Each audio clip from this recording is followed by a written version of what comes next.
말씀은 창세기 17장입니다. 구약성경 창세기 17장,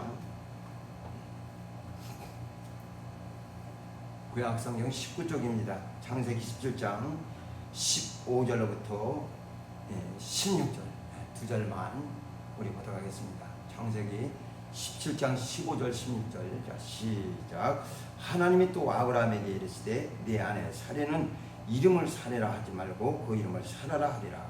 내가 그에게 복을 주어 그로 내게 아들을 낳아주게 하며 내가 그에게 복을 주어 그로 열국의 어미가 되게 하리니 민족의 열왕이 그에게서 나리라.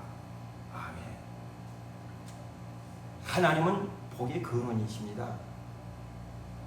근원이라는 것은 아주 그 시작, 기점이라는 거예요.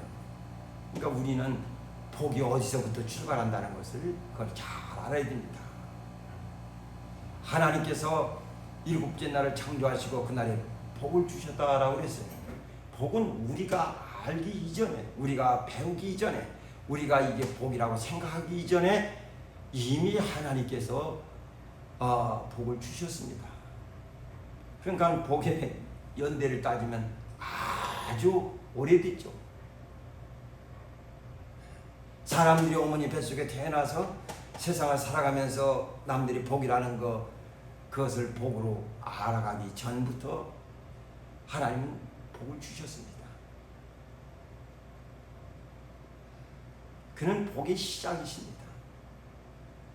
그러므로 우리는 복이 어디서부터 오는지를 잘 알아야 됩니다. 세상은 복이 물질이 근원인 줄 알고 있어요. 복이 근원인 줄 알고 있어요. 그러나 성경은 얘기하기를 이 물질이라는 것은 악의 근원이라고 했어요. 악. 그런데도 사람들은 하도 이 거짓말을 한 근원인 마귀에게, 거짓말의 시초인 마귀에게 은혜를 받아서 그런지 몰라도 이런 모든 악의 기초를 갖다가 그걸 복의 근원인 줄 알고 따라가고 있어요. 그래서 많은 사람들이 하나님을 섬기는 것이 아니라 만문이라는 이런 물질의 신을 사람들이 섬기면서 따라갑니다. 그게 복이 오는 줄 알고 있어요. 예수께서 40일 동안 금식하셨을 때에 마귀가 그를 데리고 성경 꼭대기에 세웁니다. 그리고 하나님의 말씀이 맞는지 한번 뛰어내려 봐라, 확인해 봐라라고 얘기합니다. 근데 하나님의 말씀은 시험치 말라고 했느니라. 시험해 볼 필요가 없다. 시험하는 대상이 아니라는 거죠. 맞나 안 맞나 우리가 확인할 수 있는 그런 대상이 아니라는 거죠. 그러니 마귀가 또 예수를 데리고 높은 산에 천하의 높은 산에 올라가서 모든 천하 영광을 다 그에게 보여줍니다. 그리고 나에게 경배하면은 내가 이 모든 영광을 내게 주겠다라고 얘기합니다. 그러나 주님은 그런 천하 영광을 자기 눈으로 보시고도 마귀의 속삭임에 속아 넘어가지 아니하고 오직 하나님만 경배하라고 하였느니라. 오직 하나님께만 예배하라고 하였느니라. 오직 섬김의 대상은 하나님이지 천하 영광이 아니다.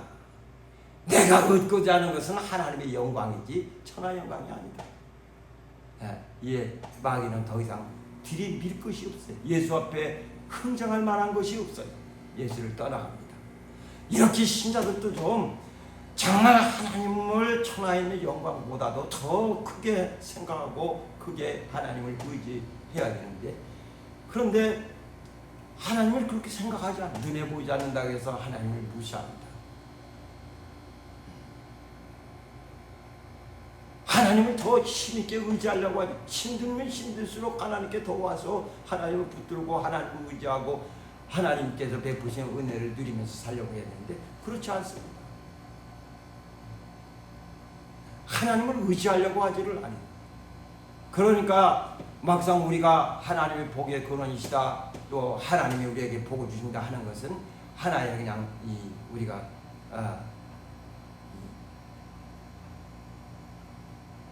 감상으로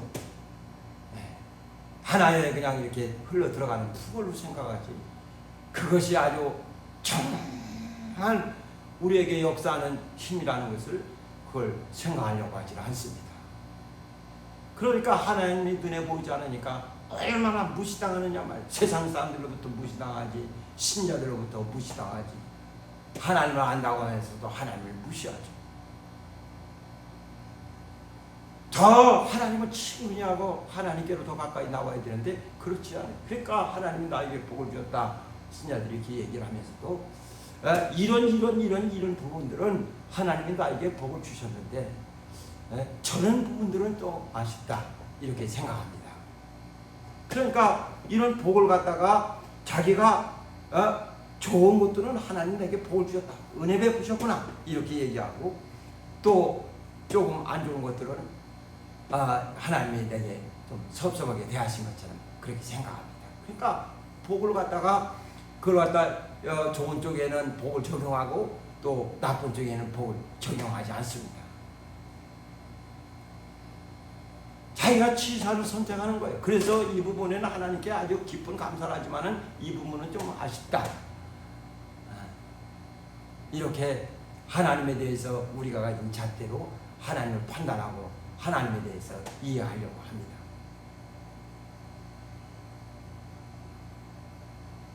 그러나 우리는 이렇게 복을 우리가 가진 잣대로서 판단해가지고 이건 복이고 이건 아니다라고 이렇게 판단하려고 할 것이 아니라, 하나님이 나에게 복을 베푸셨다는 것을 그걸 인식하며 살아가야 됩니다.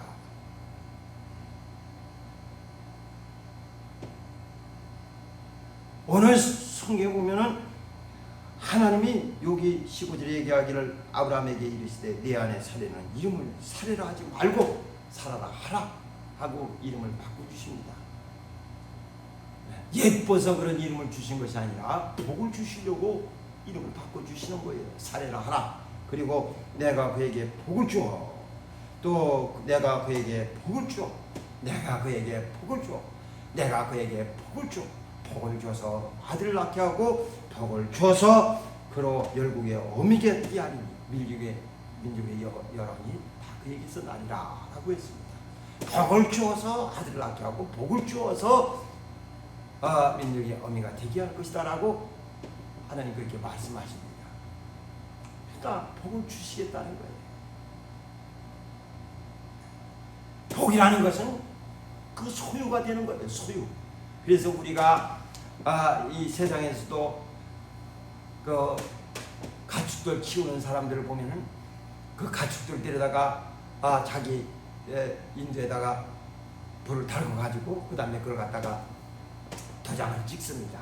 그러면 그것이 우리가 이 돼지고기라든지 소고기 같은 거 여기 살아가면은 이 뻘겋게 이렇게 도장 찍힌 자국이 있어요. 그건 아주 죽어서 털을 다 밀어내도 그 자국은 그대로 남아 있습니다. 그래서 뻘겋게 그 자국이 남아 있어서 그것이 우리가 이게 어느 때 보면은 끓여 먹는데도 그 붉은 자국이 있을 정도로 말이에요. 그건 지워지지 않습니다. 그래서 자기가 키우던 이런 돼지나 이런 것들을 도살해도 그 다음에 주인이 저건 내 것이다라고 이렇게 알아볼 정도로 없어지는 것이 아니에요. 화인은 없어지는 것이 아닙니다. 우리가 이런 건물 같은 것도 소유권을 자기로 이전하기 위해서 거기다가 도장을 찍습니다. 도장을 찍어야 이전이 되는 거예요. 자기 표식을 남겨야 이전이 되는 것이지 표식을 남기지 아니하고는 이전이 되지 않습니다. 모든 계약이라는 게 그렇습니다. 계약은 반드시 표식을 남겨야 돼요. 그래야 그런 이전 소유권 이전이 돼가지고 이제 내가 내 마음대로 할 수 있게 되는 겁니다. 하나님도 마찬가지로 우리를 자기 소유로 삼으셨다는 건 말로만 너는 내 소유다, 내가 너에게 복을 줬다 이렇게 말씀으로만 한 것이 아니라 우리 한번 에베소서 1장 한번 보세요. 예, 저 신약 뒤로 가서 에베소 1장. 에베소 1장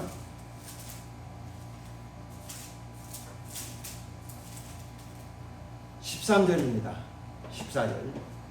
자, 13, 14절 시작. 그 안에서 너희도 진리의 말씀 곧 너희의 구원의 복음을 듣고 그 안에서 또한 믿어 약속의 성령으로 인치심을 받았으니, 예, 인치심을 받았으니, 예, 이는 우리의 기업의 보증이 되사 그 얻으신 것을 구속하시고 그의 영광을 찬미하게 하려 하심이니라. 그래서 예, 얻으신 것을 구속하시고 예, 자기 소유로 삼으시고 그 다음에 그의 영광을 찬미하게 하려 하심이라. 하나님의 예, 이 소유가 된 자들이 얼마나 그의 영광을 찬미하겠어요. 또 여기 4장 30절 보세요. 4장 30절 에베소 4장 30절 시작. 하나님의 성령을 근심하게 하지 말라. 그 안에서 너희가 구속의 날까지 인치심을 받았느니라. 구속의 날까지 인치심을 받았느니라. 하나님의 아브라함에게 복으로 인치신 후에 수천년 지난 오늘날도 여전히 그 복은 아브라함의 소유입니다. 아브라함은 비록 세상에 없어도 그 복은 여전합니다. 이렇게 수천이 지났다고 해서 이게 없어져 가는 것이 아니라 이 수천이 지나더라도 하나님의 복은 여전합니다. 여기 한번 다시 한번 요 창세기 17장 다시 한번 가서 보세요. 17장 5절 한번 보세요. 5절 창세기 17장 5절입니다. 자, 시작. 이제 후로는 네 이름을 아브라함이라 하지 아니하고 아브라함이라 하리니 이는 내가 너로 열국의 아비가 되게 함이니라 라고 했습니다. 아브라함은 큰 아버지라는 얘기인데 아브라함으로 바꿔서 열국의 아비, 열방의 아버지 이렇게 아브라함이라 부르게 하겠다고 하셨습니다. 그래서 창세기 12장 1절로부터 3절까지 쭉 보면 하나님이 아브라함에게 복을 주셔서 내가 너로 큰 복을 줘서 너로 큰 민족을 이루고 또 너로 인하여 세계 모든 민족이 다 복을 받게 할 것이다 라고 하나님 말씀하셨어요. 그러니까 모든 것이 다 이스라엘 백성들만 아브라함 믿음의 조상이 아니라 모든 믿는 자가 다 아브라함의 복을 하나님이 있게 하신 것이죠. 아브라함이 하나님을 믿으니 그걸 의를 여기시고 하나님은 아브라함에게 복을 줘서 모든 열방이 다 이 아브라함 안에서 하나님의 복을 얻도록 은혜 베풀어 주셨습니다. 그러니까 유대인들은 뿐만 아니라 오늘 우리도 아브라함이 이 무슨 행위로 한 것이 아니라 하나님을 믿어서 의롭게 된 것처럼 우리도 하나님을 믿어서 의롭게 되는 겁니다. 아브라함으로 인해서 또 이 사례도 이름을 사례라고 바꿔주면서 하나님의 민족의 열왕의 어미가 될 것이다 라고 이렇게 말씀하셨어요. 그러니까 아브라함 가정을 통해서 하나님이 그 복을 내려주십니다. 그러니까 복이라는 것은 수천년 지나도 그냥 그대로 있는 거예요. 영원한 소유입니다. 그런데도 사람들은 이런 부분은 복이 있다고 생각하고 또 이런 부분은 복이 없다고 생각하고 그래서 한편으로 보면 복받은 것 같지만 또 한편으로 보면 섭섭하고 그래서 여기에 딜레마에 빠져서 헤어나오지 못하는 거예요. 아유 내가 복을 받았는데 왜 이쪽은 괜찮은데 이쪽은 왜 어려운가. 은혜 받은 걸 분명히 알겠는데 그러니까 여전히 어렵고 힘들고 하니까 그걸 갖다가 극복하지 못하니까 어려움이 처하게 되는 거죠. 그러니까 복은 받은 것 같은데 또 안 받은 것 같은 그런 생각을 하게 되는 거죠. 하나님이 나에게 복을 주셨고 나는 복을 받은 자다 하는 것을 하나님이 인치시고 인정하는 것처럼 우리도 나는 하나님께 속한 자라는 것을 그걸 인정해야 됩니다. 나는 하나님께 속한 자다. 우리 세 번 시작. 나는 하나님께 속한 자다. 나는 하나님께 속한 자다. 나는 하나님께 속한 자다. 그렇습니다. 하나님께 속한 자예요. 하나님께 구속된 자입니다. 하나님께 붙들린 자입니다. 하나님이 인친 자입니다. 우린 내가 하나님으로부터 인친 자라는 것을 그걸 잊어서는 안 됩니다. 사람들은 복을 세상에다 두기 때문에 그냥 세상만 바라보고 있어요. 세상에서 자기에게 유익하게 하고 세상에서 자기를 더 이롭게 해주는 줄 알고 있어요. 세상은요 끊임없이 우리에게 아주 그 일을 요구합니다. 그래서 물건 값디어 같은 침대라도 여긴 100만원, 여긴 1000만원, 여기는 1억 이렇게 막 액수가 정해져 있어요. 그러니까 더 좋은 데 살려고 그러면 더 열심히 일해서 돈을 모아서 그래서 자기가 거기를 들어가야 됩니다. 그렇게 해서 들어가면 또 다시 또 10억짜리가 나와요. 그럼 또 자기가 노력해가지고 또 그 침대 하나 사기 위해서 애를 씁니다. 조금 더 나은 거 누리려고 열심히 따라가면은 또 다시 다음 것이 나와요. 그러니까 자기가 생각했던 것은 또 구시대의 유물이 되어버렸습니다. 그러니까 끊임없이 이를 요구하는 거예요. 계속 여기 우리에게 달콤한 것을 보여주면서 계속 쫓아오라는 거죠. 계속 죽을 힘을 다해서 오라는 거예요. 그러니까 사람들은 만족할 줄 몰라요.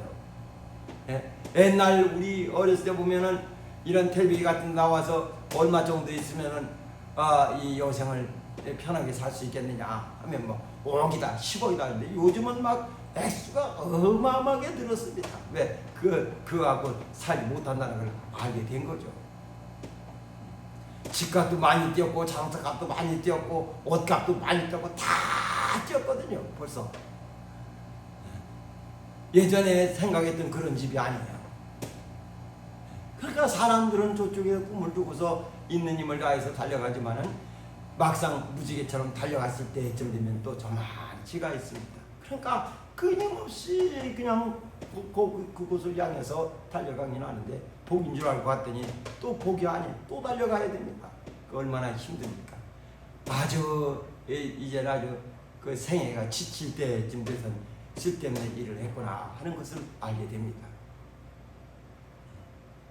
그러니까 하나님은 우리에게 복의 근원이심을 자기 신이 우리에게 알려주시고 우리에게 그에게 와서 살으라는 거예요. 하나님의 복을 받으라는 거예요.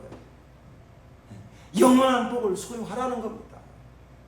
그래서 하나님이 우리에게 베푸시는 은혜를 힘입을 하는 거예요. 우리가 살고 있는 이 세상은요. 옛날에는 우리는 외국에서 무슨 일이 일어나는 거 신경도 안 썼어요. 왜? 옆마을에서 일어나는 것도 잘 몰랐습니다. 박물장수나 이런 사람들이 와서 소식을 전해줘야 그래야 좀 알게 되죠. 그 사람들 만나지도 못하면은 소식도 몰라요. 누가 한참 지난 다음에 아우 저기 이 마을 누가 죽었대. 언제? 벌써 장사 지냈습니다. 그러니까 그만큼 소식이 늦어요.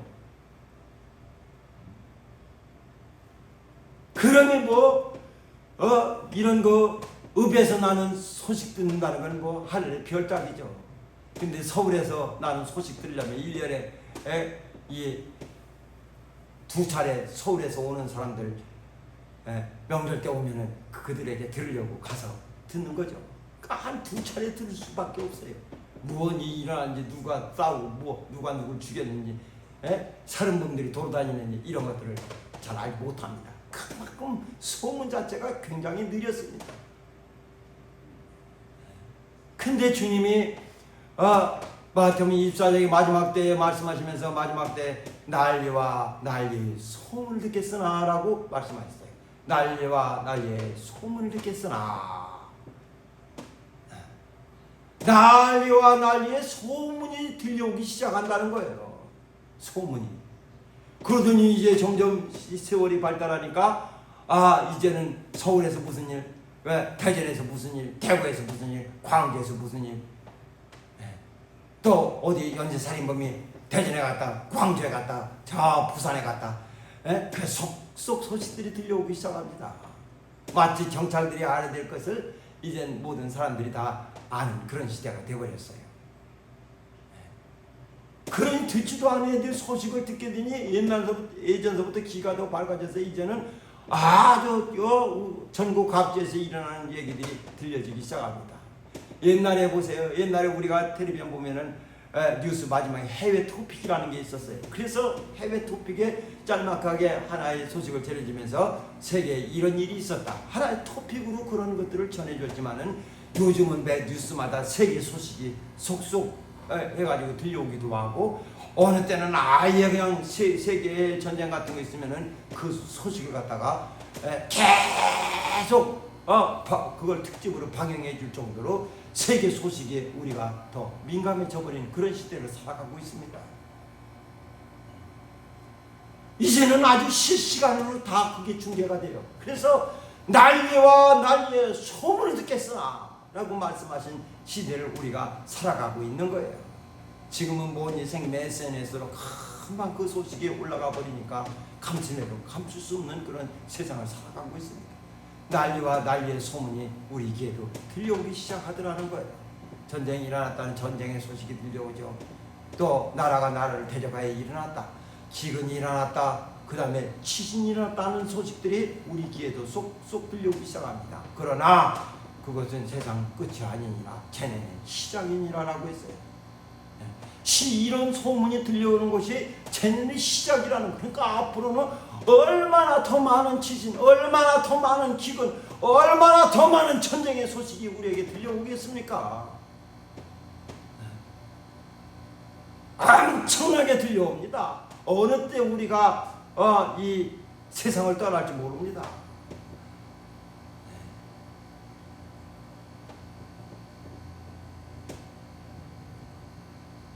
우리는 이 세상 살아가면서 항상 하나님과의 사귐을 가져야 돼요. 내가 하나님이 나를 인치셨다는 걸 그걸 잊지 말아야 됩니다. 하나님과 상관하면서 살려고 해야 됩니다. 하나님 우리에게 복을 주셨어요. 하나님 우리를 인쳐주셨습니다. 하나님의 것으로 삼으셨어요. 하나님의 복을 얻기 위해서는요, 반드시 하나님의 섭리에는 위기가 따르게 되어져 있습니다.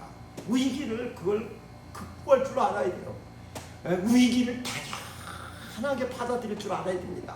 내가 하나님 섬기는데 난 왜 이렇게 어렵지? 내가 하나님을 잘 섬기는데 하나님께 예배하는데 왜 나는 이렇게 힘든 일 살아야 되나? 원망하고 있을 때가 아닙니다. 하나님의 말씀을 따르게 되면은 반드시 우리에게 이런 이 섭리는 위기가 따르도록 되어져 있어요. 하나님이 아브라함에게 나타나서 아브라함에게 말씀합니다. 영광 중에 나타나서 그에게 말씀하기를, 아브라함아, 본토 친자 아비를 떠나 내가 내게 지시할 땅으로 가라 하고 말씀하십니다.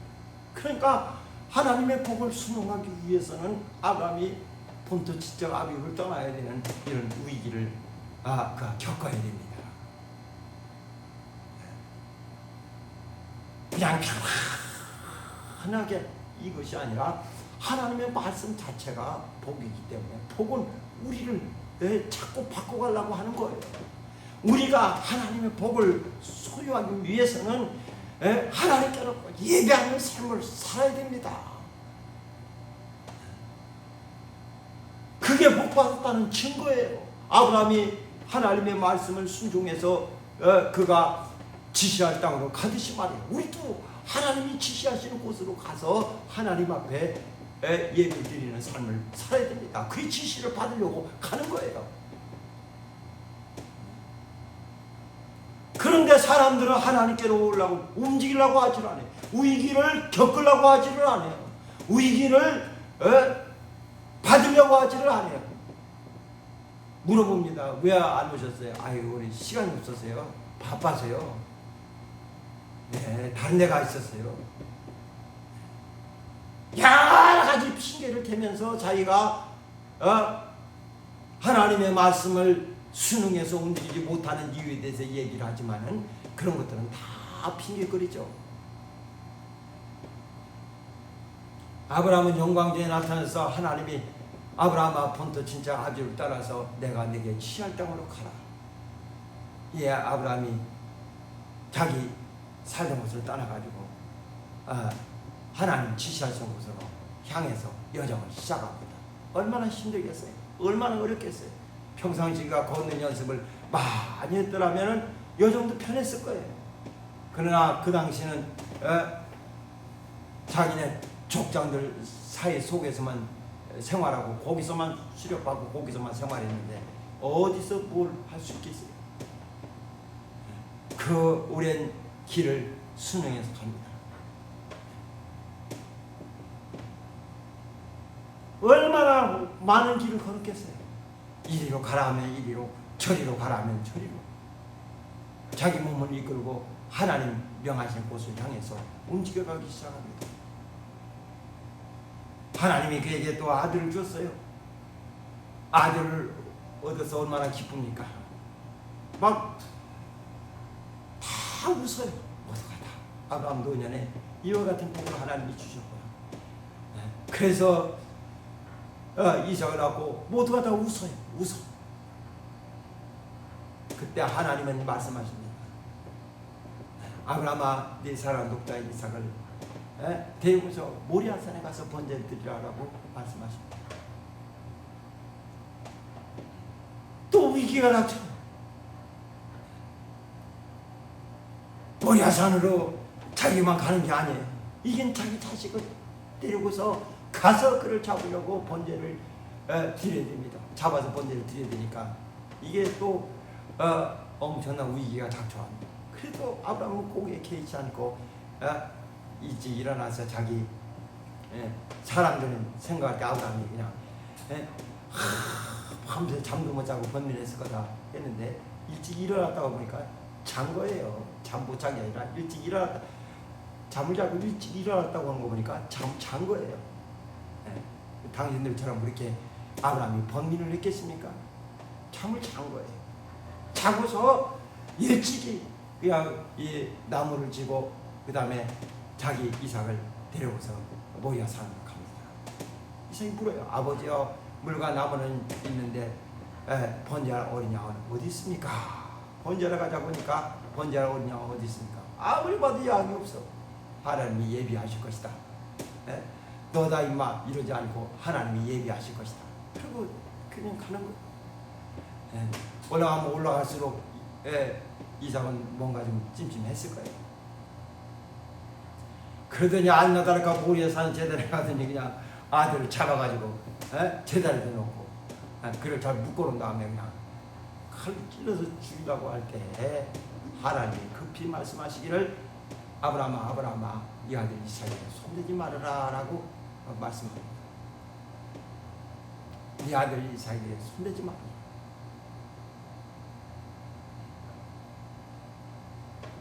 이제야 네가 나를 사랑한 줄 알았도다.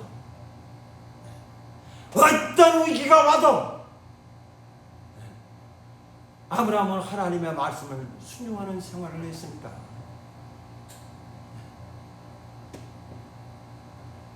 그런데 아유 목사님 제가 이번에 안 가면요 이 계약 완전히 망해요. 죄송하지만 이번 주는 못 나오고 다음 주에 오겠습니다. 그런 사람이 다음 주도 안 와.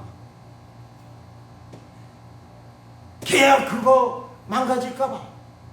그게 나중에 계약 잘 됐냐고 그러면 아유 계약 잘 안 됐습니다. 또 그래요. 그러니까 호치만 쓴 거죠.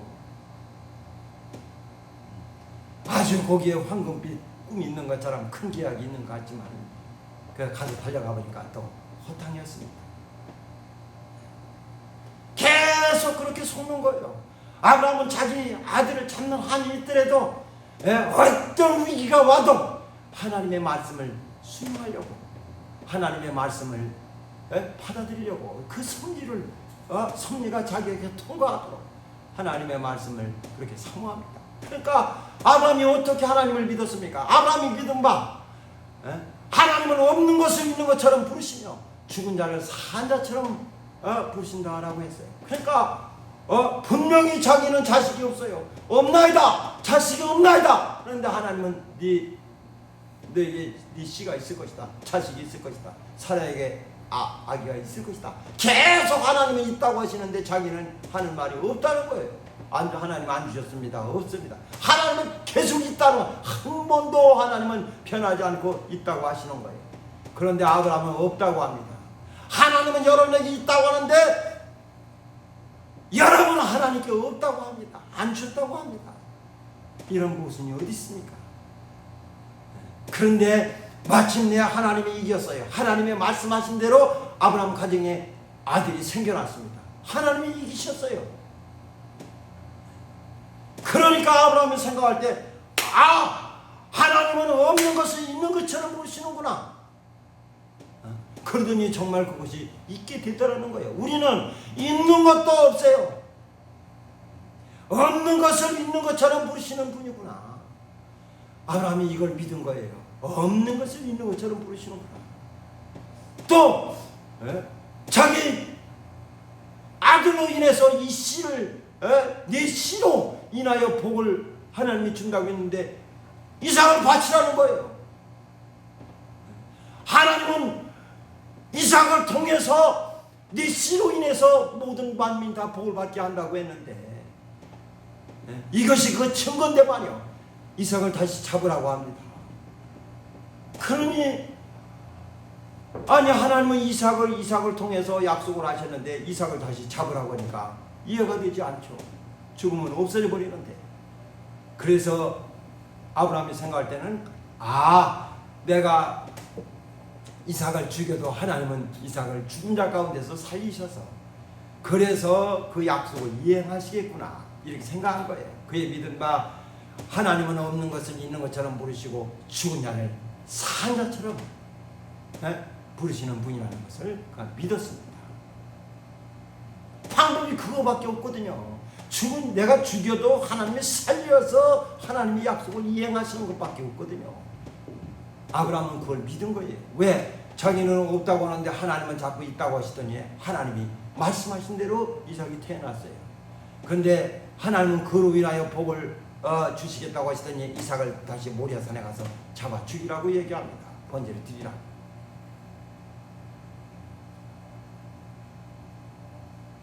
그러면 아브라함이 생각할 때는 하나님은 이삭을 통해서 역사하신다고 하셨는데 내가 이삭을 죽여도 죽은 자 가운데 살리셔서 일을 하시겠구나. 그렇게 하나님을 믿게 된 것이죠.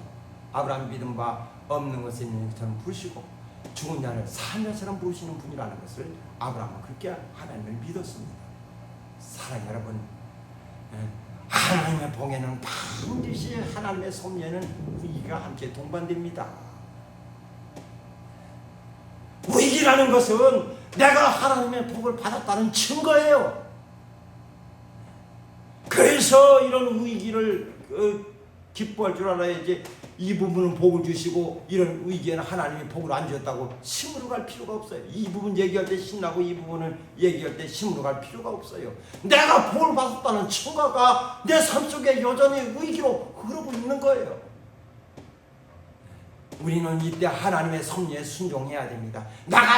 하나님께 가까이 갈 수 없어도 가까이 가고 할 수 없어도 가고 안 돼도 가고 열심으로 하나님께 가야 됩니다. 그의 지시를 받기 위해서. 그래서 이런 하나님의 섭리가 나를 통해서 역사할 수 있도록 우리 모두는 하나님의 섭리를 수행하는 신자들 되시기를 주의 이름으로 축원합니다. 정말 하나님이 우리에게 복을 명하셨어요. 복을 우리에게 인쳐주신 분이세요. 이젠 하나님의 그 복이 여러분 심령 속에 아주 그 복이 채워지도록 그 복이 역사하도록 하나님의 말씀을 순응할 때 따르는 여러 가지 위기들을 능히 하나님의 말씀을 순종하면서 극복하시고 승리하는 여러분 되시기를 주의 이름으로 축원합니다. 하나님의 섭리에는 반드시 위기가 따른다는 것을 여러분들이 아셔서 성경 보면 마리아에게도 하나님의 섭리가 임합니다. 내게 아들이 있을 것이다 라고 얘기합니다. 나는 처녀로 사내를 알지 못하는데 어찌 내가 아이를 낳을 수 있습니까? 그동안 가졌던 상식으로는 불가능한 일입니다. 그러나 하나님의 말씀하고 성령이 너를 덮으리니 그래야 네게 아들이 있으리라 하고 이렇게 방법을 일러줍니다. 그러니까 주의 계집종이니 말씀대로 내게 이루어지사이다 하고 받아들입니다. 이렇게 받아들이게 됨으로써 아주 마에겐 큰 사건이 생겨요. 왜? 요셉과 정혼했는데 이젠 요셉이란 사람은 마리아가 임신한 사실을 알고 그래도 정립 생각해서 가만히 끊고자 했어요. 가만히 내가 이 파혼을 해야 되겠다 이렇게 생각할 때 이제 꿈에 죄사자가 현모하게 되는 거죠. 그러니까 자기가 이렇게 아이를 가짐으로써 아주 정혼자로부터 사랑한 정혼자로부터 파혼을 당해야 될 만큼 이제는 이 사람들 사이에서 생활하는 곳에서 격리되어야 될 만큼 위기가 그녀에게 닥쳐왔지만은 그러나 마리아는 하나님의 섭리를 택합니다. 하나님의 섭리를 붙듭니다.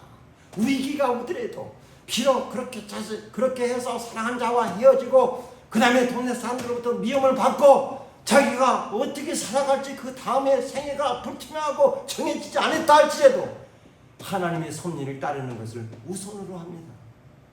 여러분 모두도 정말 우리 생애 가운데 하나님의 섭리가 나타나면 하나님의 섭리를 받아들이셔서 하나님의 섭리를 따라 순종하여 하나님께서 나타내시는 거룩한 삶을 살아갈 줄 아는 큰 신앙들 다 되시기를 주의 이름으로 축원합니다.